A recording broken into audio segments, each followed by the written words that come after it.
taxing another class. Before they were taxing just men, and then when they made this women's liberation movement, they could tax then the women as well. And also it disrupts the family.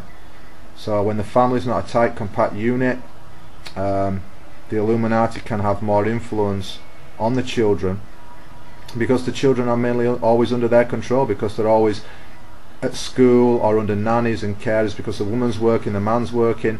The children are always under the care of government workers, mind control government workers, who indoctrinate the children with the Illuminati satanic philosophy. So we've all been brainwashed by this woman's liberation, and we get very touchy when anybody says a woman is not to be given freedom. So that doesn't mean they're kept as slaves. Children are not kept as slaves. Children are protected. You don't protect something you don't care about. So women as a class are very important, because through women children are produced in this world. Through the wombs of women children enter this world. So if women are exploited by lusty men, then demoniac children will be born. Children born out of lust will be demoniac. So children need to, women need to be protected, not exploited. The Illuminati's philosophy is to exploit women, but the Vedic culture teaches that women should be protected in all stages of life. In childhood they should be protected by their fathers, and then in early youth and young womanhood they should be protected by their husbands, and then in later life they should be protected by their elder sons, their grown-up sons. So, and also from a spiritual perspective, because this is what we're talking about, from a spiritual perspective all living beings are equal.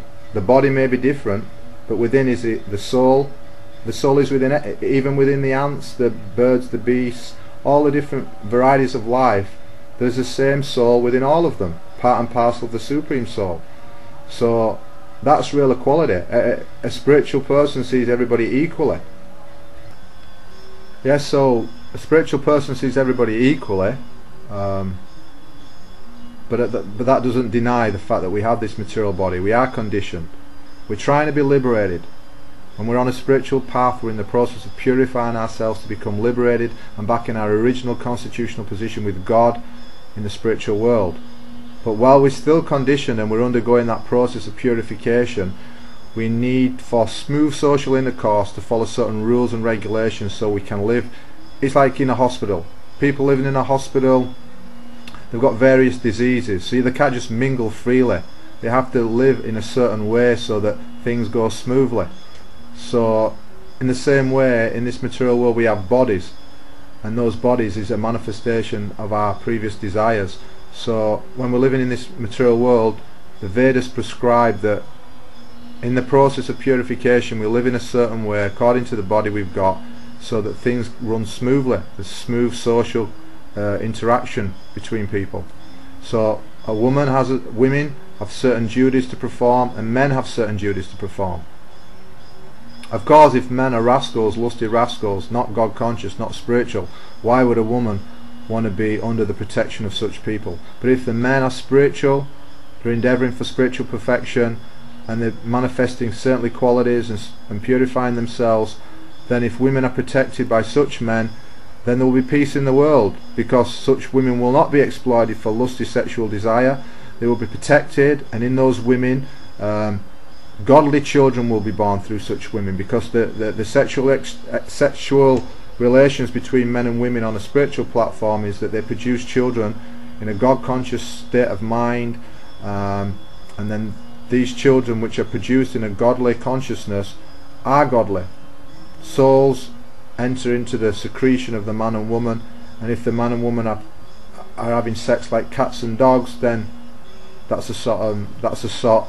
The actual body is, the soul is wrapped in the two secretions of the man and woman. So at the time of conception, the man and woman's consciousness, the thoughts of the man and the thoughts of the woman, they go into those two secretions. So if the consciousness is very lusty and demoniac, then the soul is then enwrapped in that secretion. That's the body. The two secretions form together and produce the gross body.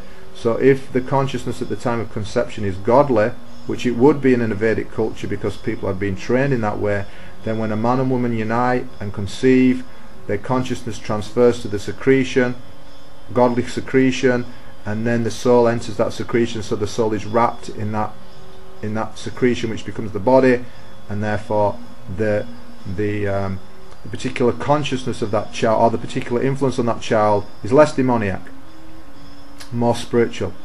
And therefore the world as a whole, when children are being produced like this, the world becomes more and more spiritual and more godly, more and more peaceful. But if children are produced like cats and dogs, then we'll have a society of barking cats and dogs. War, war, war.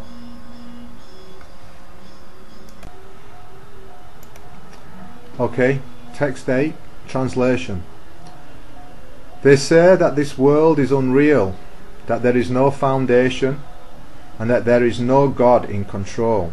It is produced of sex desire, and has no cause other than lust. Purport. The demoniac conclude that the world is phantasmagoria. There is no cause, no effect, no controller, no purpose. Everything is unreal.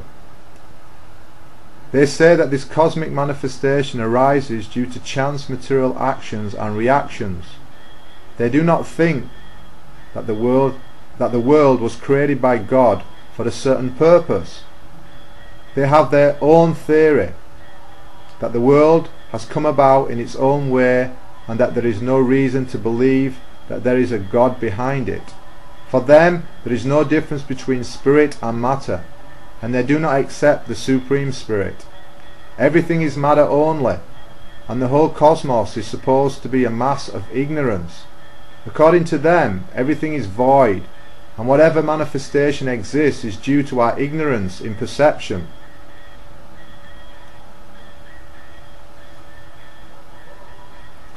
They take it for granted that all manifestation of diversity is a display of ignorance. Just as in a dream we may create so many things which actually have no existence, so when we are awake we shall see that everything is simply a dream. But factually, although the demons say that life is a dream, they are very expert in enjoying this dream. And so, instead of acquiring knowledge, they become more and more implicated in their dreamland.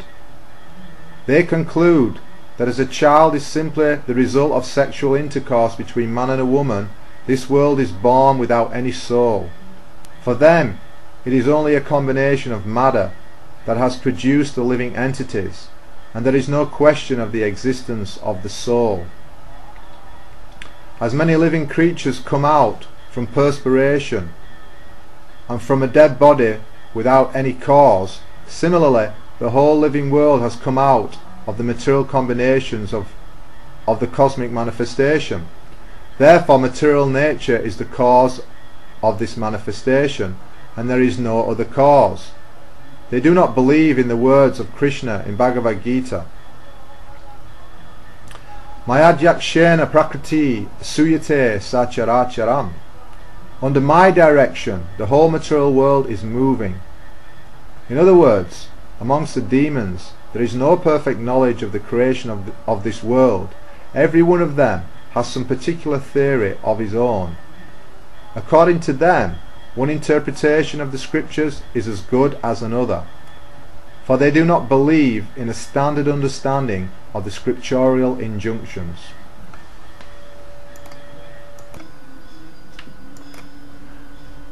Okay, text 9, translation. Following such conclusions, the demoniac, who are lost to themselves and who have no intelligence, engage in unbeneficial, horrible works meant to destroy the world. Purport. The demoniac are engaged in activities that will lead the world to destruction. The Lord states here that they are less intelligent. The materialists, who have no concept of God, think that they are advancing. But, according to Bhagavad Gita, they are unintelligent and devoid of all sense. They try to enjoy this material world to the utmost limit.